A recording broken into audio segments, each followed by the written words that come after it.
Basta holiday season ay hindi talaga nawawala ang buko salad, paano kung walang buko? Pero turuan kitang gumawa ng buko, lalo na yung mga kababayan natin sa abroad na nahihirapang maghanap ng buko.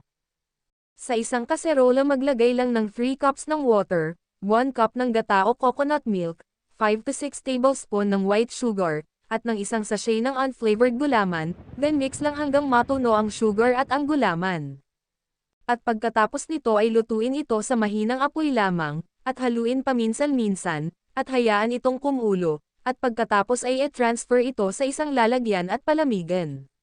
So habang ginagawa natin ito ay paki-comment naman kung taga saan ang mga nanunood ngayon at baka ikaw na ang susunod na ma-shoutout tulad na lang nila, Virginia Arcelia ng Macau, Divine Reginio ng Dipolog City, Teresita Corpus ng Kuwait, Alma Balyere ng Dasmariñas Cavite, at si March Apalacio ng Taiwan. At kapag firm na ating gulaman, ay kayurin na ito gamit ang pangkayod ng buko.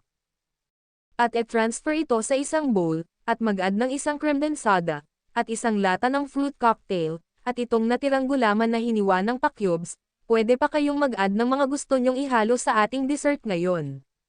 Kung nagustuhan mo ang ating video ay huwag kalimutang pusuan at i-share at follow na rin.